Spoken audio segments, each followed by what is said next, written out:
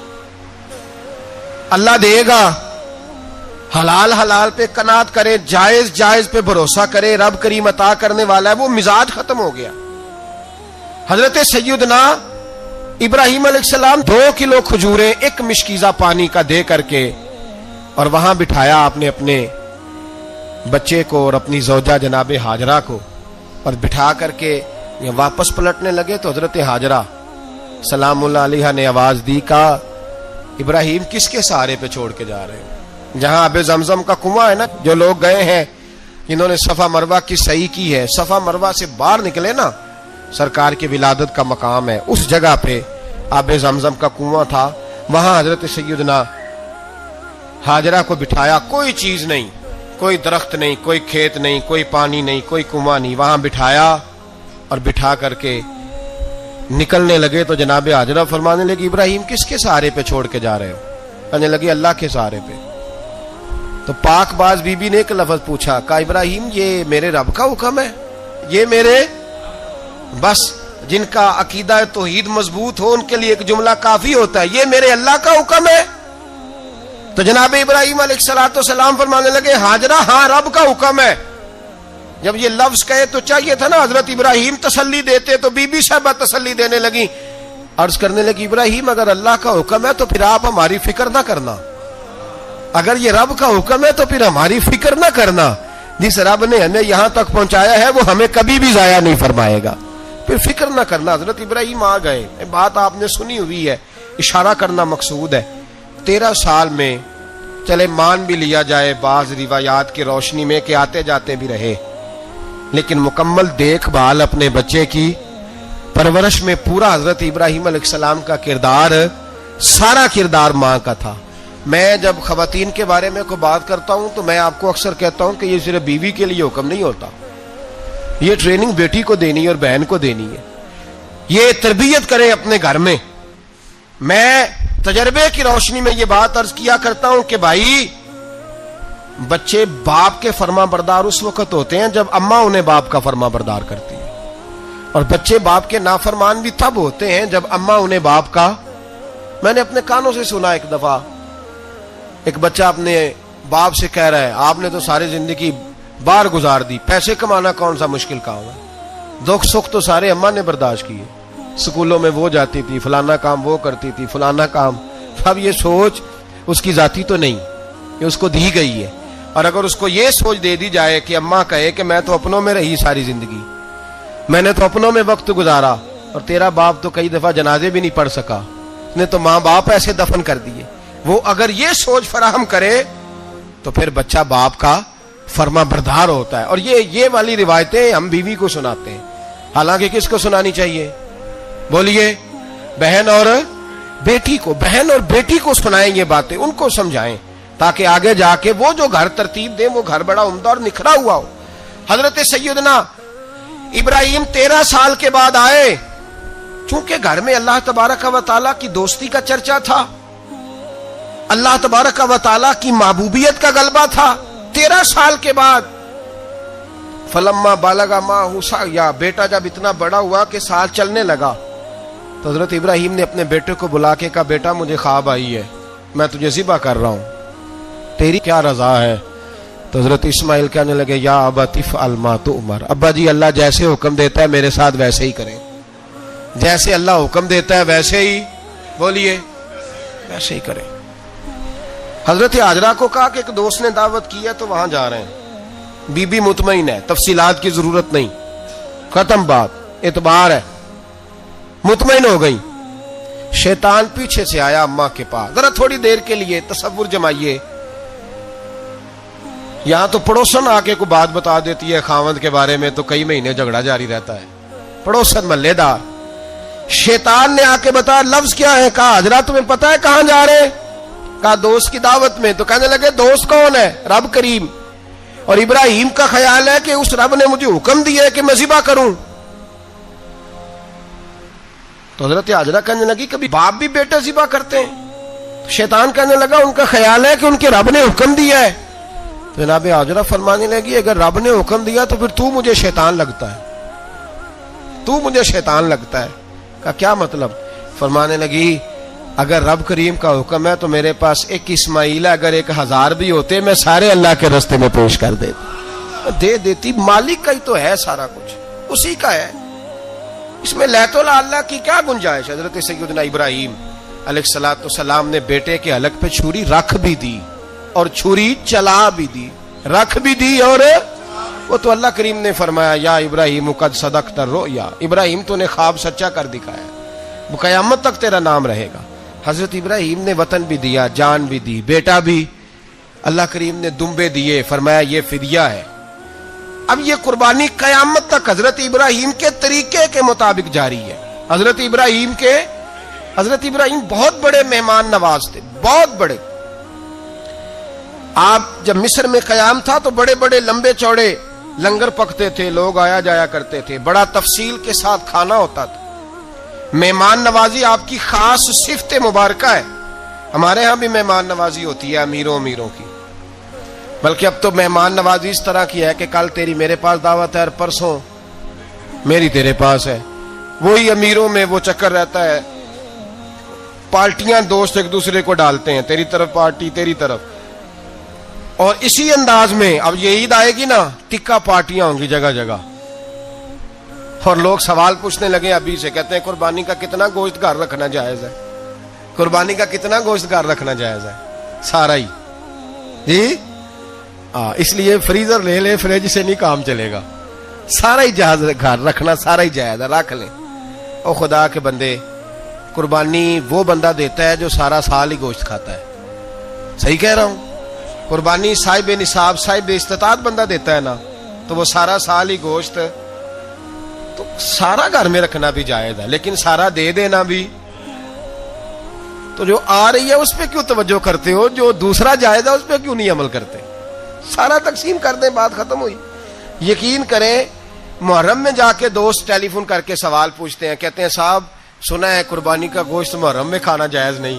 میں کہ نہیں, ربیع الاول چ بھی جائز جی, رجب رمضان تک کھاؤ, کوئی بندہ نہیں منع کرتا, اس لیے کہ کسی کو دینا تو پسند ہی نہیں. یا پھر اس میں سے جو خاص چیزیں ہیں وہ اپنی فریج میں, اور باقی جو ہے وہ دوسروں کے لیے. یہ کیا طریقہ ہے ہمارا, اور اسی پہ عمل ہے. اللہ تبارک و تعالی ہمیں سمجھنے کی توفیق عطا فرمائے. حضرت ابراہیم بہت بڑے مہمان نواز تھے. صرف قربانی نہیں دیتے تھے, سارا سال بہت سارا لنگر, بہت سارا کھانا پینا, بہت ساری چیزیں جاری رہتی تھی.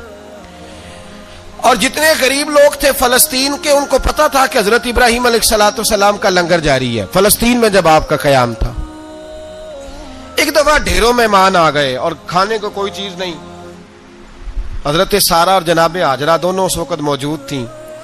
وہ کہنے لگی ابراہیم بہت سارے مہمان آ گئے تو کیا کریں؟ جناب سارا کہنے لگی کس طرح کر کے ان کی مہمان نوازی کرنی. اور حالات یہ ہیں کہ قحط پڑا ہوا ہے فلسطین میں, مصر میں, دور دراز علاقوں میں. تو حضرت ابراہیم کہنے لگے یہ اللہ کے مہمان ہیں اور ہمیں رب کریم کا بندہ سمجھ کے آ گئے, اللہ ہی بندوبست کرے گا. فرمانے لگے میرا مصر میں ایک دوست ہے, وہ قحط کے دنوں میں غلہ جمع کر لیتا ہے, میں اس کی طرف پیغام بھیجتا ہوں, مجھے امید ہے وہاں سے غلہ ملے گا. 2 3 5 اونٹ والے غلام بلائے اور ان کو کہا کہ جاؤ غلہ لے آؤ مصر کے دوست سے. وہ لوگ کہتے ہیں ہم غلہ لینے گئے, وہاں جب پہنچے تو حضرت ابراہیم خلیل اللہ علیہ السلام کا پیغام دیا تو آپ کا وہ دوست کہنے لگا غلہ تو بے شمار تھا, مجھے خبر نہیں تھی کہ حضرت ابراہیم کا پیغام آئے گا, تو میں تو سارا تقسیم کر چکا ہوں. لوگ لے گئے, اب تو کوئی شے نہیں. اب وہ خالی آ گئے 5 کے 5 اونٹ. جب خالی آئے تو حضرت ابراہیم کی حویلی کی دیواریں چھوٹی چھوٹی تھیں. ان غلاموں میں سے, خادموں میں سے, آپ کے ان چاہنے والوں میں سے ایک کہنے لگا یار وہ غریب تو انتظار کر رہے ہوں گے کہ غلہ لینے گئے ہیں, ہمیں روٹی ملے گی. چھوٹی چھوٹی دیواریں ہیں, وہ جب دیکھیں گے نا خالی آ گئے تو انہیں تکلیف ہوگی. اس طرح کرو بوریوں میں ریت بھر لیتے ہیں, ریت بھر کے لے جاتے ہیں, بعد میں اندر رکھ کے انہیں سمجھا بہلا لیں گے, یا حضرت ابراہیم کو بتائیں گے, وہ خود ہی ان لوگوں کی دل جوئی فرمائیں گے. اب غلہ کی جگہ ریت بھر کے اونٹوں پہ رکھ کے لائی گئی. لا کے بوریاں جب رکھ دی گئیں, حضرت ابراہیم علیہ السلام دوپہر کے وقت آرام فرما رہے تھے. بی بی سارا اٹھی, کہتی ہیں جب میں نے دیکھا نا کہ بوریاں پہنچ گئی ہیں تو گئی, غلام کو ساتھ لیا اور اس کو جب کھولا نا تو کہتی اتنی حسین گندم میں نے پہلے کبھی دیکھی نہیں تھی، اتنا پیارا دانا میں نے کبھی ملاحظہ ہی نہیں کیا تھا۔ فرماتی ہیں جب اس کو پیس کر چکی میں روٹیاں پکائیں تو خوشبو دور دور تک پھیل گئی، اعلیٰ غذا بنی، بڑے بڑے کھانے بیویوں نے مل کے پکائے، چن دیے گئے۔ حضرت ابراہیم اٹھے تو لوگ کھانا کھا رہے، سجدہ شکر ادا کیا، اور جب سجدے میں گئے تو وہی آنے لگی، پھر رونے لگے۔ جب پلٹ کر باہر تشریف لائے تو جناب سارا کہنے لگی ابراہیم تمہارا مصری یار بڑا اچھا ہے، اس نے اتنی اعلیٰ گندم بھیجی ہے کہ اتنی تو میں نے پیاری گندم کبھی دیکھی نہیں۔ جناب ابراہیم مسکرائے، فرمانے لگی سارا یہ مصری یار نے نہیں بھیجی، یہ میرے عرشی یار نے بھیجی ہے، یہ میرے عرشی یار نے بھیجی ہے۔ بھائی مہمان نوازی مزاج تھا، ہاتھ لٹا دینا مزاج تھا، دوسروں کی اشک شوئی مزاج تھا۔ حضرت ابراہیم علیہ السلام کا طریقہ ہے قربانی، حضور نے ان کا طریقہ بیان کیا۔ اگر سال کے بعد قربانی دینا ان کا طریقہ ہے تو سارا سال غریبوں کو روٹی دینا بھی حضرت ابراہیم کا طریقہ ہے، سارا سال غریب کی نوکری کرنا یہ بھی حضرت ابراہیم کا طریقہ ہے، بھوکے کو کھانا کھلانا یہ بھی۔ میرے مصطفیٰ کریم سید عالم صلی اللہ علیہ وسلم سے صحابہ نے پوچھا حضور بہترین مسلمان کون ہے؟ بہترین مسلمان تو حضور نے فرمایا جو سلام لینے میں پہل کرے اور غریب کو روٹی کھلانے میں سب سے اچھا ہو، وہ بہترین مسلمان ہے، زبردست مسلمان۔ ہمارے ہاں دعوتیں ہوتی ہیں تو امیروں کی، افطاریاں ہیں تو امیروں کی، اور میرے مصطفیٰ کریم علیہ السلام نے فرمایا بدترین دعوت ہے جس میں امیر بلائے جائے غریب نہ بلائے جائے، وہ بدترین دعوت۔ حضرت ابراہیم کا طریقہ رہا ساری زندگی مہمان نوازی، اور دوسرا ان کا مزاج تھا، اللہ سے پیار ہو گیا تھا نا۔ جب رب کریم سے محبت ہوتی ہے نا، اور محبت کا احساس ہوتا ہے دل میں، پھر سجدے لمبے ہوتے ہیں۔ عام آدمی تو نماز بھی نہیں پڑھ سکتا، اسے خدا سے محبت ہوتی ہے وہ تہجد بھی نہیں چھوڑ سکتا۔ وہ یہ محبت کی بات ہے نا، جس کو پیار ہوتا ہے اس کی تہجد بھی ہے، اس کی اشراق بھی ہے، چاشت بھی ہے، اس کے عمرے بھی ہیں، اس کے حج بھی ہیں، اس کے بار بار کعبۃ اللہ کے دیدار بھی ہیں۔ یہ محبت الہی ہے، جوش مارتی ہے۔ ان لوگ سجدہ کرتے ہیں تو اٹھتے ہی نہیں، اللہ کے بندوں سے پیار کرتے ہیں اللہ کی۔ حضرت ابراہیم کو رب کریم سے اتنی محبت تھی، اتنا پیار تھا کہ وہ آپ کی زندگی کے ہر پہلو سے چھلکتا تھا۔ ایک وقت ایسا آیا کہ اللہ تعالیٰ نے حضرت ابراہیم کو بہت زیادہ مال عطا فرمایا، اتنے اونٹ گنے نہیں جاتے، گائیں اتنی زیادہ کہ شمار نہیں ہوتی، بکرے بکریاں اتنی زیادہ کہ شمار، بہت زیادہ مال اللہ نے عطا فرمایا۔ اور ابھی کچھ عرصہ پہلے آپ پیچھے جائیں نا تو جو لفظ مال تھا وہ روپے پہ تو بولا ہی نہیں جاتا تھا، وہ جانوروں پہ بولا جاتا تھا۔ بہت زیادہ مال اللہ نے دیا، بکریاں گائیں اونٹ بیل بڑا کچھ۔ تو رب کریم نے فرشتوں سے فرمایا کہ واتخذ اللہ ابراہیم خلیلا، ابراہیم میرا دوست ہے۔ تو فرشتے کہنے لگے یا اللہ جسے اتنا کچھ دیا جائے اس نے دوست تو بننا ہی ہوتا ہے، تو نوازا ہی بڑا ہے، اتنا مال، اتنے کھیت کھلیان، اتنا کچھ۔ اللہ کریم نے فرمایا جاؤ آزمائش کر لو، امتحان لے لو۔ فرشتہ امتحان لینے پہنچ گیا۔ حضرت ابراہیم کے جانور چر رہے ہیں چراگاہ میں، حضرت ابراہیم بھی ہیں، غلام بھی ہیں، بہت بڑا ریوڑ ہے، آپ تشریف فرمائیں۔ ایک فرشتہ آیا تو کھیت میں چھپ کے بیٹھ گیا اور بلند آواز سے کہنے لگا سبحان اللہ والحمد للہ ولا الہ الا اللہ واللہ۔ یہ تسبیح بڑی پسند ہے، محبوب نے ان کی فضیلت بیان کی۔ اب وہ حضرت سیدنا ابراہیم علیہ السلام کھڑے تھے تو وہ کھیت میں بیٹھ کے تسبیح پڑھنے لگا سبحان اللہ والحمد للہ ولا الہ الا اللہ۔ حضرت ابراہیم کہنے لگے یہ میرے رب کا نام کون لے رہا ہے؟ بڑی اس کی میٹھی آواز ہے، بڑی، کون ہے؟ ڈھونڈنے لگے، گھومتے گھومتے اس کے پاس چلے گئے، فرشتہ انسانی شکل میں۔ تو میرے رب کا ذکر کر رہا تھا؟ اس نے کہا میں ہی کر رہا تھا۔ فرمانے لگے یار ایک دفعہ پھر نہیں کرتا؟ تو کہنے لگا ابراہیم پہلے تو میں اپنی مرضی سے کر رہا تھا، تو کہتا ہے تو پیسے لگیں گے، پیسے ہیں تو کر دیتا ہوں۔ حضرت ابراہیم کہنے لگے بول تو کیا لے گا؟ میرے اللہ کا ذکر سنانے کا کیا لے گا؟ کہنے لگا جتنی بکریاں آپ چرا رہے ہیں ساری دے دے تو میں اللہ کا ذکر سنا دیتا ہوں۔ آپ نے فرمایا بس جا تیری ساری ہوئی، میرے رب کا ذکر سنا۔ اور پھر شروع ہو گیا سبحان اللہ الحمد للہ ولا الہ الا اللہ واللہ اکبر۔ حضرت ابراہیم علیہ السلام کیف میں، یار پھر ذرا سنا، نا علما وچ پھسا سانو، تو یار دی گل سنا سانو، ذرا دوبارہ سنا۔ پھر سنایا، ایک دفعہ پھر کہا، فرشتہ کہنے لگا بس جی آپ کے پیسے پورے ہو گئے۔ حضرت ابراہیم کہنے لگے چل ایک دفعہ اور سنا. کہنے لگا پیسے لگیں گے. تو کیا لے گا؟ کہنے لگا گائیں بھینسیں ساری میری. فرمایا بس یار اتنی قیمت، تو سنا صحیح، سارا کچھ ہی تیرا. پھر شروع ہو گیا سبحان اللہ والحمدللہ ولا الہ الا اللہ واللہ اکبر. گائیں دے دیں، بھینسیں دے دیں، وہ ذکر سناتا ہے. حضرت ابراہیم کبھی مچلتے ہیں، کبھی روتے ہیں، کبھی آہیں بھرتے ہیں. تو میرے رب کا نام لے رہا ہے، ذرا پھر سے لے. کیف جاری ہے. کہنے لگا بس بھائی. حضرت ابراہیم فرمانے لگے تو اور لے لے جو لینا ہے، مجھے ذکر سنا. اس نے کہا ابراہیم بکریاں میں لے چکا، گائے بھینسیں میں لے چکا، اونٹ رہ گئے، سارے لے لوں گا پھر ذکر سناؤں گا. فرمایا جا تیرا ہوا تو ذکر سناتا رہ، میں دیتا ہوں. دے دیا. کچھ دیر ذکر کیا تو اب خاموش ہو گیا. حضرت ابراہیم خلیل اللہ علیہ السلام فرمانے لگے ذکر سنا. کہنے لگا ابراہیم اب تیرے پاس دینے کو کیا ہے، ہر چیز تو میں لے چکا. آپ فرمانے لگے یہ گائے بھینسیں بکریاں چرانے کے لیے تجھے کوئی نوکر ملازم بھی تو چاہیے نا. تو اس طرح کر مجھے رکھ لے، میں روٹی نہیں مانگوں گا، کھانا نہیں مانگوں گا، تو اللہ کا ذکر سناتا رہنا، میں تیرے جانوروں کی نوکری کرتا رہوں گا. حضرت ابراہیم علیہ السلام نے جب یہ کہا نا، فرشتے کی آنکھوں میں آنسو آ گئے. تر دامنی پہ شیخ ہماری نہ جائیے، ہم دامن نچوڑ دیں تو فرشتے وضو کریں. فرشتہ رو پڑا اور کہنے لگا ابراہیم مجھے سینے سے لگاؤ، آپ واقعی اس قابل ہے کہ اللہ آپ کو اپنا دوست بنائے، واقعی اس قابل ہے کہ رب آپ کو اپنا. حضرت ابراہیم علیہ السلام کا خدا سے محبت کرنے کا نرالا انداز. اور میرے بھائی یہی محبت انہیں میرے مصطفیٰ سے بھی تھی. ایک نبی گھر بنا رہا ہے، دوسرا بنوا رہا ہے. حضرت اسماعیل علیہ السلام پتھر اٹھا کے لا رہے ہیں، جناب ابراہیم بنا رہے ہیں. جب خانہ کعبہ بن گیا تو کہنے لگے ربنا وابعث فیہم رسولا، اے اللہ اب اسے بسانے کے لیے اپنا آخری رسول بھی عطا فرما. نبی پاک فرماتے ہیں میں دعا ہوں حضرت ابراہیم کی. یہ قربانی حضرت ابراہیم کا طریقہ ہے.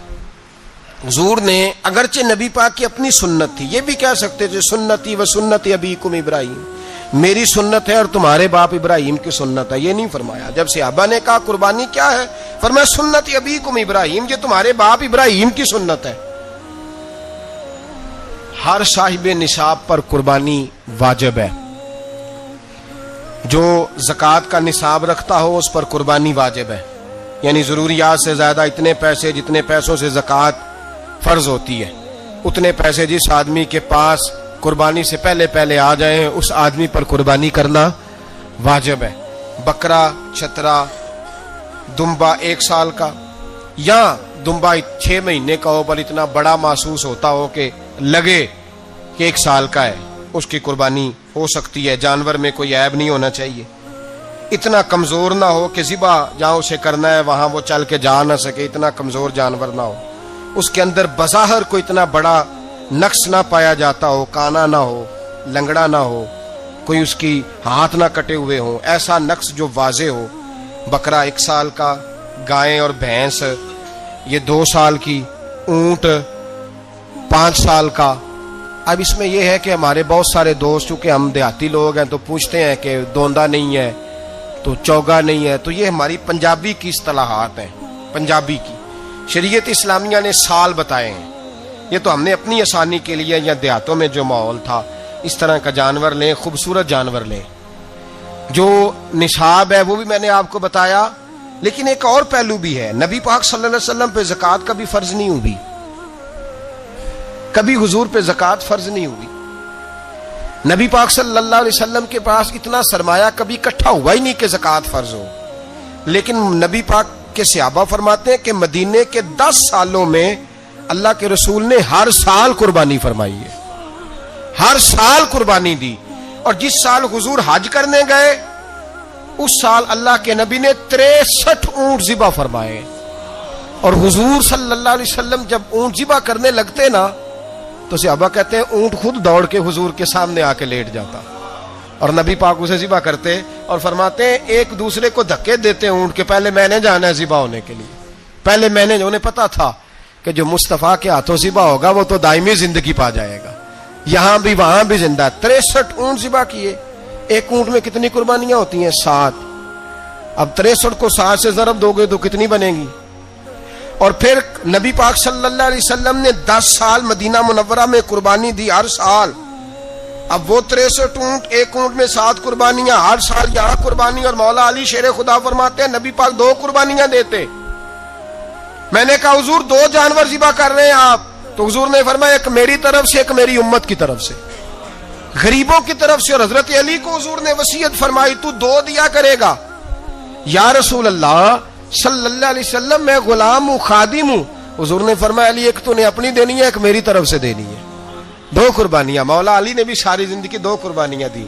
حضرت علی بھی مال کے نصاب نہیں تھے، اپنا مکان ہی نہیں تھا، کوئی کاروبار نہیں تھا، کئی دن فاقے رہتے تھے، پر قربانیاں کتنی دیتے تھے؟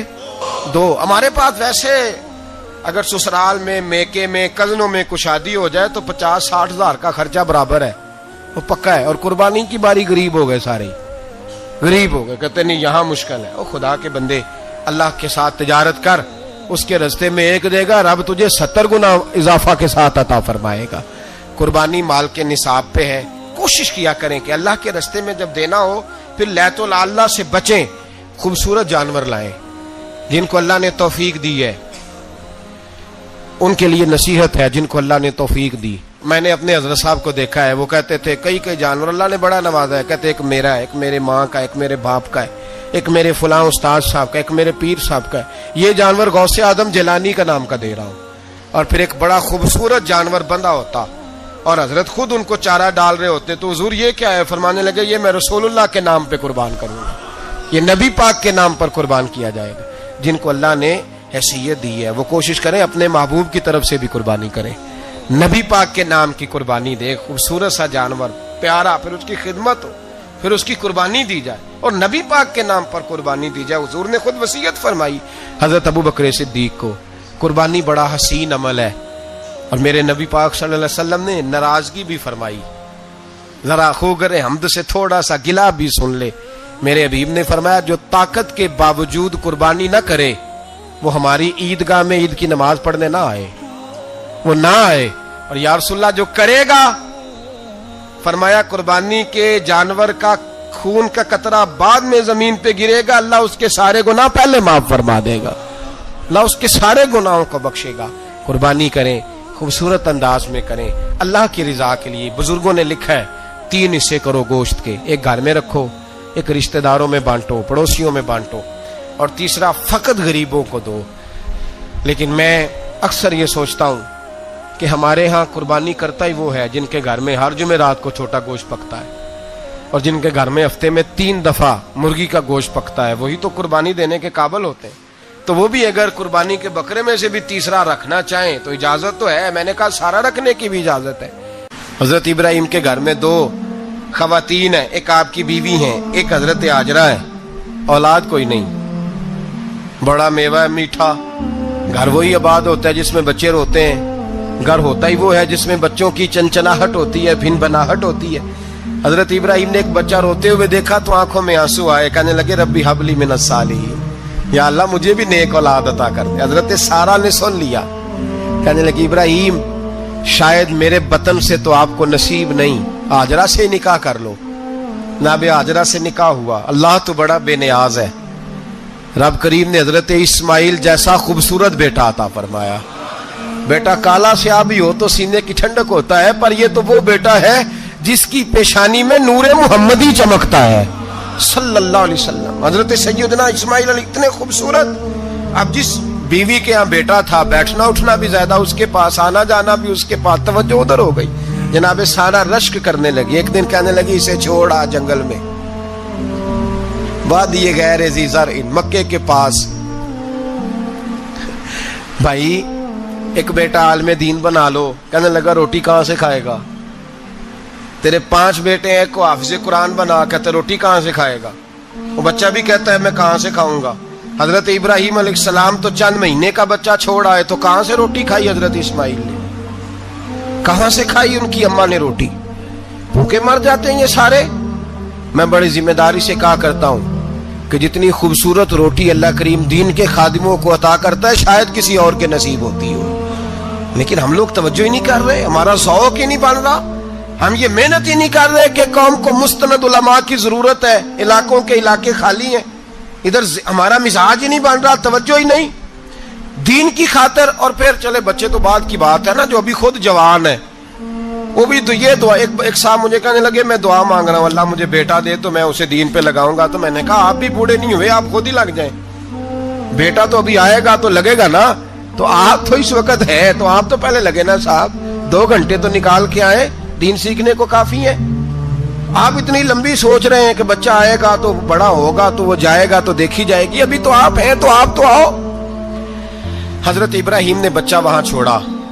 یہاں سے جو عمرہ کرنے لوگ جاتے ہیں نا, جو حج کرنے جاتے ہیں, ان کو پتا ہے کہ وہاں دنیا کی ہر نعمت ملتی ہے, پھر بھی ڈبل ٹرپل پیسے لوگ جیبوں میں ڈال کے جاتے ہیں.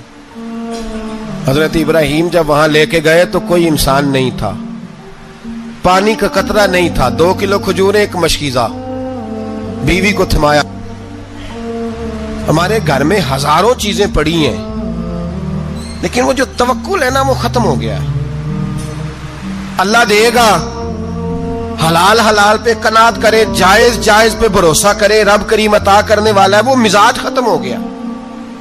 حضرت سیدنا ابراہیم علیہ السلام 2 کلو کھجوریں, ایک مشکیزہ پانی کا دے کر کے, اور وہاں بٹھایا آپ نے اپنے بچے کو اور اپنی زوجہ جناب ہاجرہ کو, اور بٹھا کر کے یہ واپس پلٹنے لگے تو حضرت ہاجرہ سلام اللہ علیہ نے آواز دی, کہا ابراہیم کس کے سہارے پہ چھوڑ کے جا رہے ہیں؟ جہاں آب زمزم کا کنواں ہے نا, جو لوگ گئے ہیں جنہوں نے صفا مروہ کی صحیح کی ہے, صفا مروہ سے باہر نکلے نا, سرکار کی ولادت کا مقام ہے, اس جگہ پہ آب زمزم کا کنواں تھا.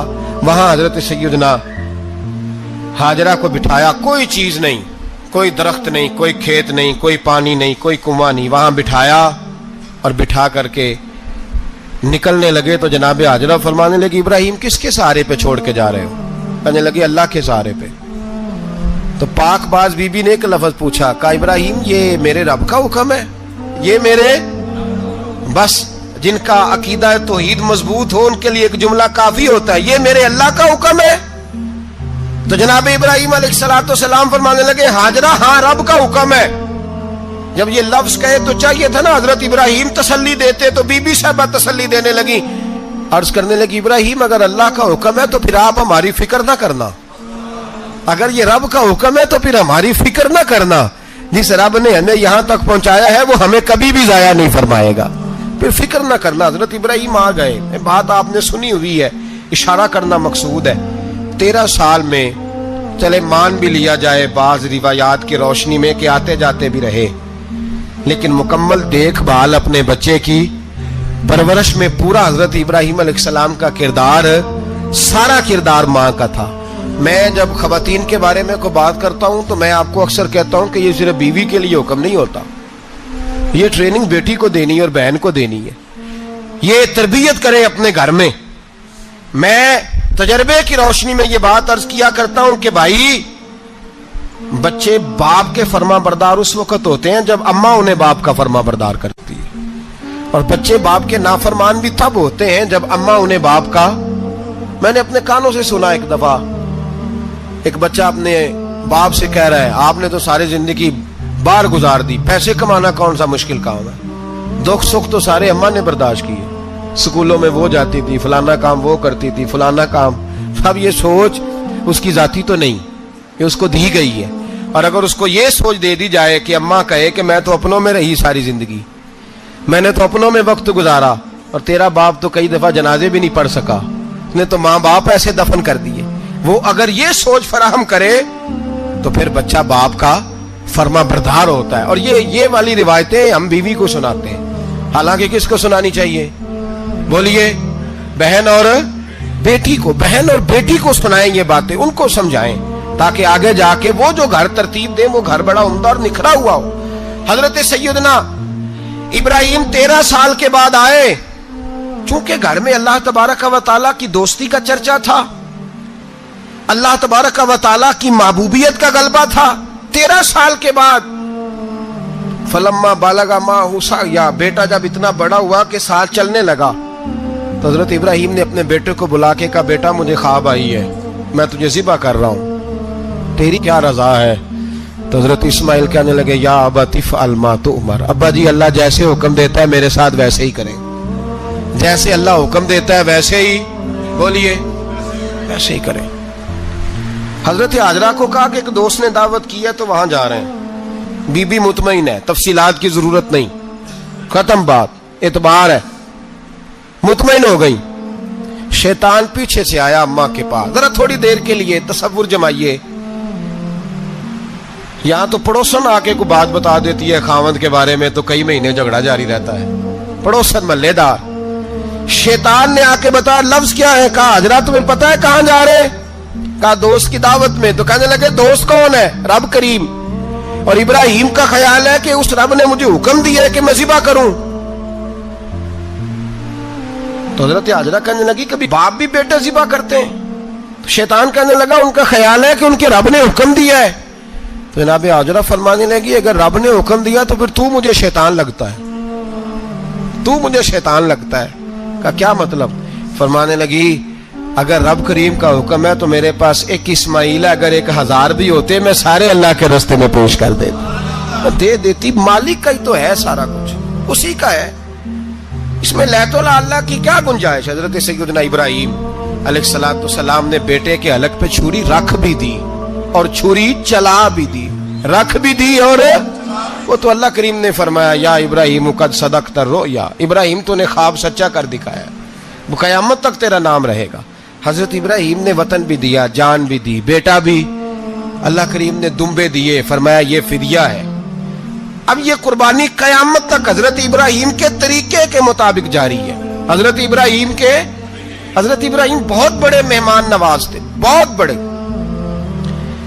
آپ جب مصر میں قیام تھا تو بڑے بڑے لمبے چوڑے لنگر پکتے تھے, لوگ آیا جایا کرتے تھے, بڑا تفصیل کے ساتھ کھانا ہوتا تھا. مہمان نوازی آپ کی خاص صفت مبارکہ ہے.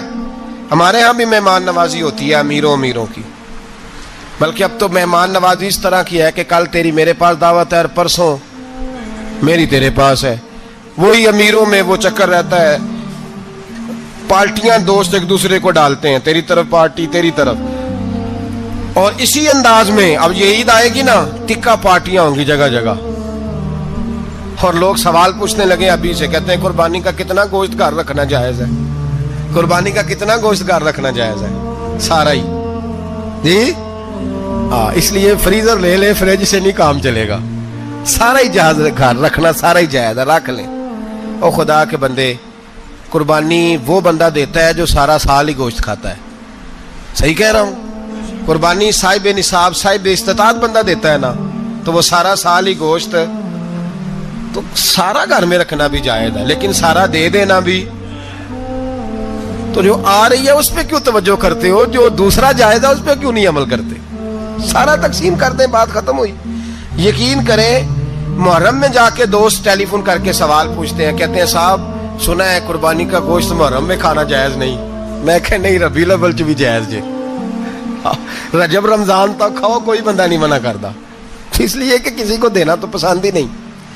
یا پھر اس میں سے جو خاص چیزیں ہیں وہ اپنی فریج میں, اور باقی جو ہے وہ دوسروں کے لیے. یہ کیا طریقہ ہے ہمارا؟ قربانی اسلام کا ایک خوبصورت ترین عمل ہے, یہ محبوب ترین عبادت ہے اللہ تعالیٰ کی.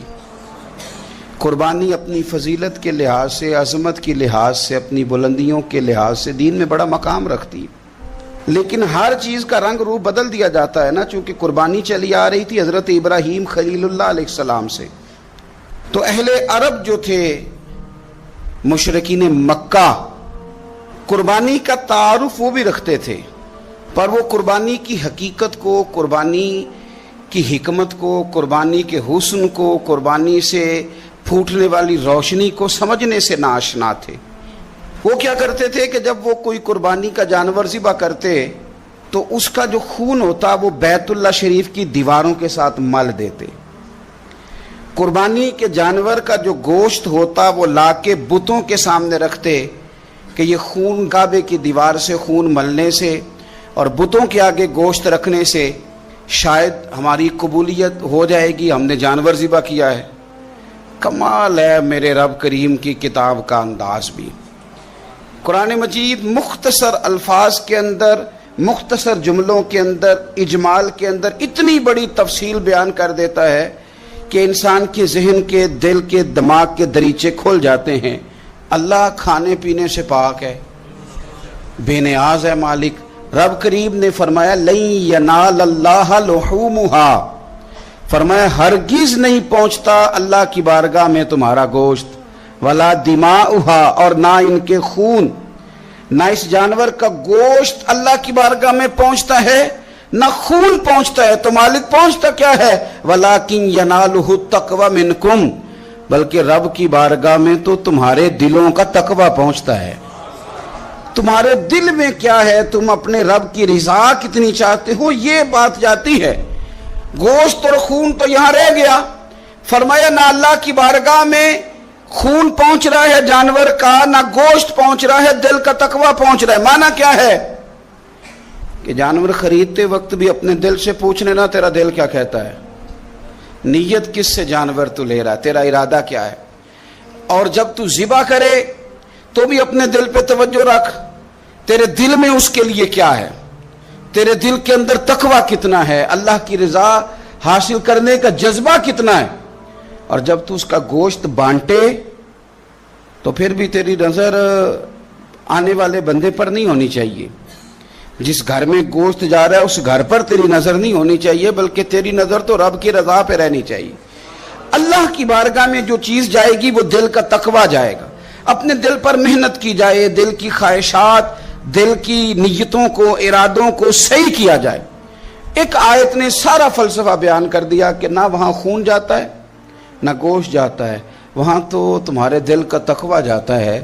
تو جس چیز نے وہاں جانا ہے اس پر زیادہ توجہ ہونی چاہیے تھی، اس کا زیادہ خیال ہونا چاہیے تھا۔ یہ فلسفہ ہے قربانی کا کہ آپ کی نیت کیا ہے، کسی کام کے لیے آپ کا ارادہ کیا ہے۔ ہمارے ہاں قربانی کے ساتھ جس طرح جانور منسلک ہے نا، کہ قربانی میں جانور ہونا بڑا ضروری ہے اور قربانی کے لیے پیسے ہونا بڑا ضروری ہے، اسی طرح قربانی کے اس سارے سیزن کے اندر کسائی کا بھی بڑا رول ہے، اس کا بھی ایک بڑا کردار ہے، وہ بھی بڑی اہمیت کی حامل پرسنالٹی ہے ان دنوں میں۔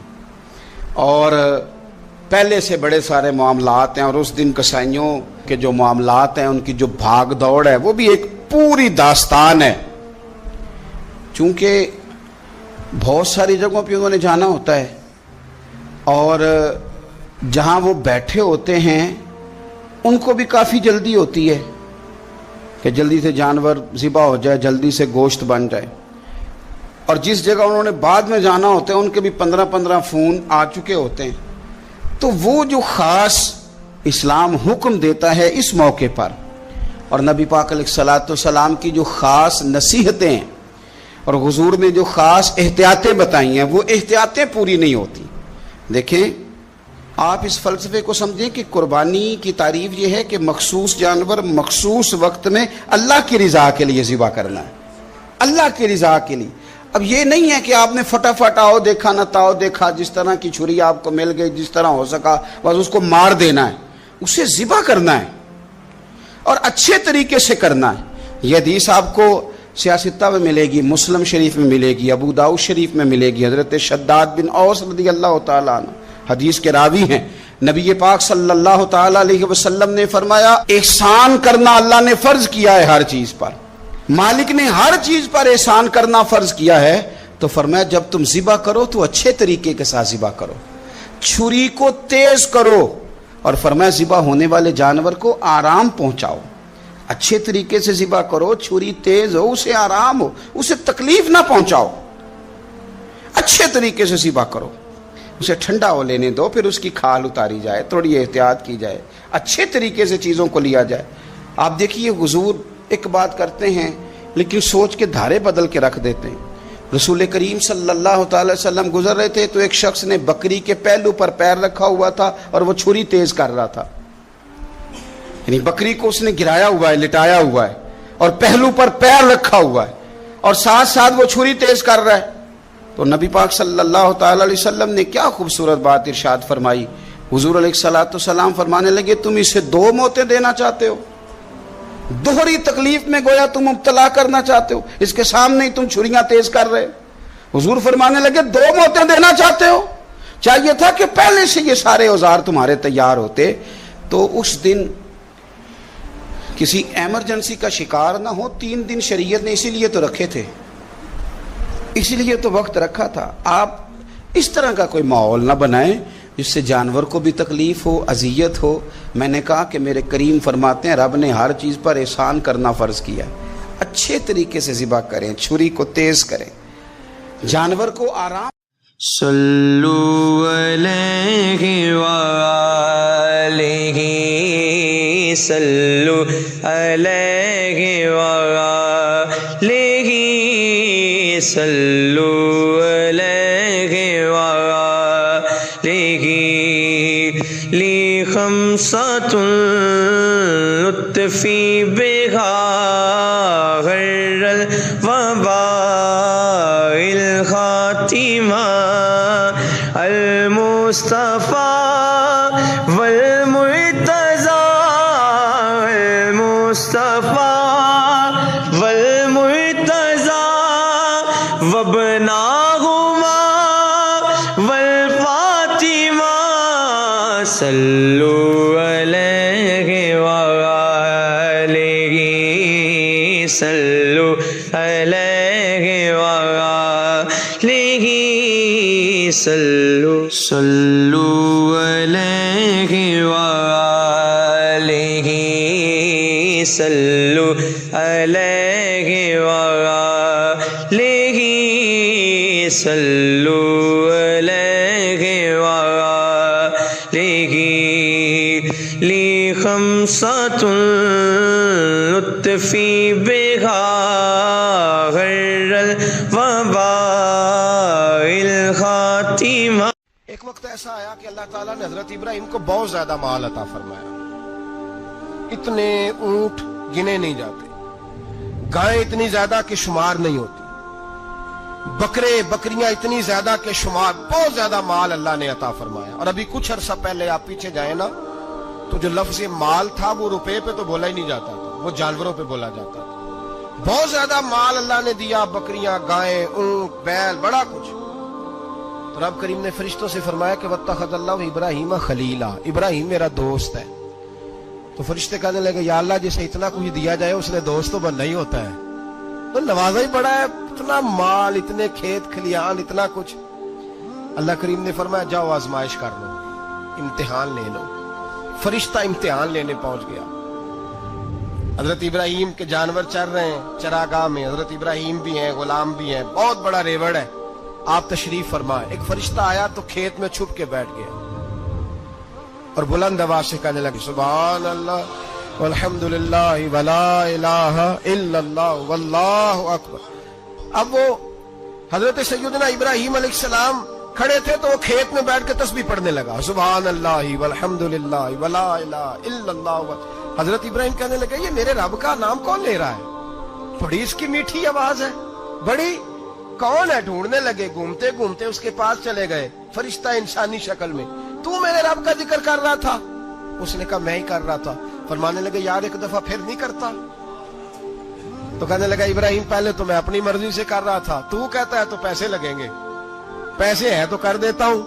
حضرت ابراہیم کہنے لگے بول تو کیا لے گا, میرے اللہ کا ذکر سنانے کا کیا لے گا؟ کہنے لگا جتنی بکریاں آپ چرا رہے ہیں ساری دے دے تو میں اللہ کا ذکر سنا دیتا ہوں. آپ نے فرمایا بس جا تیری ساری ہوئی, میرے رب کا ذکر سنا. اور پھر شروع ہو گیا سبحان اللہ الحمدللہ ولا الہ الا اللہ واللہ اکبر.